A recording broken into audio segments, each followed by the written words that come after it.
Kempingi w Ameryce Północnej to tak naprawdę wielkie parkingi. Wszystko wylane jest asfaltem i ludzie przyjeżdżają zazwyczaj w takie miejsce jakimiś vanami, kamperami, które w stylu amerykańskim oczywiście są ogromne. Są to zazwyczaj autobusy w większości przypadków i nawet przyczepy są 4-5 razy większe niż te, które zazwyczaj widzimy w Europie. Staram się unikać takich miejscówek jak ognia, bo spokoju tu się nie zazna, ale niestety mój partner in crime ma złamaną nogę, także była to jedyna opcja, bo niestety miejscówki, w które zazwyczaj jeździmy, jak jesteśmy w Oregonie, wymagają bardziej zwinnych nóg. Czekaj, gdzie tu jest? To też już w takim stanie jest koszmarnym z tym Yeti do szoty? No niestety, kempingowy sprzęt to wszystko się zużywa. Wiesz, ale chyba to mogliby to przynajmniej, nie wiem, no, po cholerę. Czekaj. Nie wiem, wszystkie te kolory schodzą. Także Yeti, nie Yeti, to trwałe to nie jest.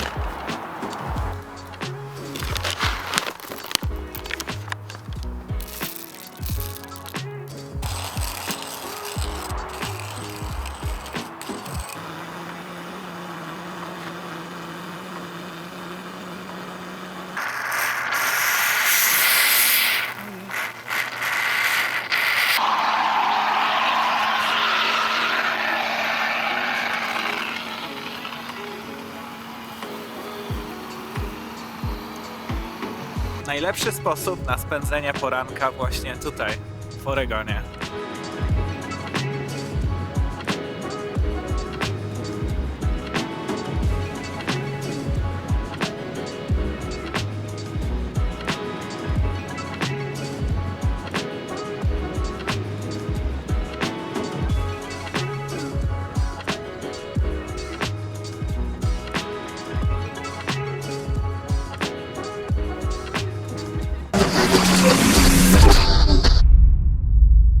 Gdzieś tak od połowy Oregonu, aż w dół w stronę Kalifornii, wiedzie jedna z najładniejszych dróg, jaką kiedykolwiek zdarzyło mi się jechać. Prowadzi ona dokładnie przy oceanie, całkowicie wybrzeżem. Jest opcja oczywiście, żeby jechać autostradą, ale po co, skoro takie widoki mamy dookoła.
Oregon to nie tylko piękne wybrzeże, ale też przede wszystkim trasy offroadowe, które są trochę bardziej customowe niż BC, a mianowicie można tu jeździć na przykład po wydmach, które są naprawdę rozległe.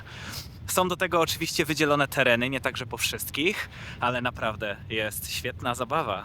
Także jedziemy.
Oregon to nie tylko zabawa na wydmach. Można tu też jeździć legalnie po plaży. Także nie musisz wcale jechać do Australii. I to jest właśnie ten moment, kiedy wjeżdżasz autem na plażę i masz takie: serio? Mogę tu jechać? Ocean po prawej, otwarta przestrzeń, zero asfaltu i po prostu gaz. To nie jest techniczny offroad, tu chodzi o flow. Jedziesz wzdłuż wody, łapiesz tempo, czasem lekko bokiem, po śladach innych i nagle czujesz, że to jest totalnie inny vibe niż las czy góry. Nie można dać się zwieść, bo piasek potrafi szybko sprowadzić na ziemię. Wygląda twardo, a po chwili zaczynasz się zakopywać. Dlatego ciśnienie w oponach to podstawa. W takich warunkach 10 psi to max. Najlepsze jest to, że każdy tu robi coś swojego. Jedni chillowo sobie cruzują, inni latają offroadówkami czy side-by-side'ami bokiem, a jeszcze inni ścigają się, jakby to był tor. Trochę chaos, ale taki dobry chaos. Tutaj wszystko opiera się bardziej na zdrowym rozsądku niż jakichś sztywnych regułach. No i te widoki. Wiatr, ocean i wszystko wygląda jak z filmu. Jedziesz i czujesz, że to nie jest zwykła trasa, tylko swego rodzaju doświadczenie. Tylko trzeba mieć z tyłu głowy przypływy, bo ocean nie negocjuje. No i oczywiście szacunek do tego miejsca, bo są jednak strefy, gdzie wjeżdżać nie można. Ale jak trafisz moment, dobrą pogodę i ogarniesz setup, to serio, ciężko to przebić. Jest to jedno z moich bardziej ulubionych miejsc w Stanach.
Nie ma to jak przerwa w takich warunkach od zabawy. Wydmy w tamtą stronę, a ocean tuż za tymi drzewami. Także coś do jedzenia, jakiś obiad i co? Jedziemy dalej.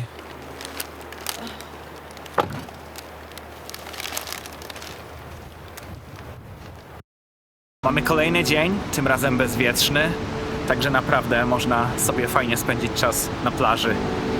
Wczoraj była tu mini tragedia, mini huragan wręcz, pomimo cudownej pogody, ale tak wiało, że na dworze nie dało się wytrzymać, także większość czasu po przejażdżce wielokrotnej po plaży spędziliśmy jednak na wydmach.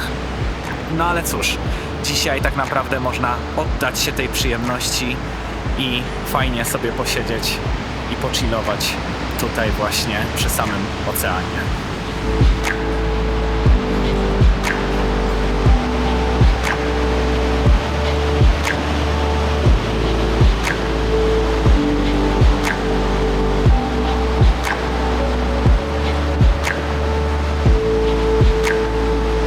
Dzisiaj cały piękny dzień na plaży.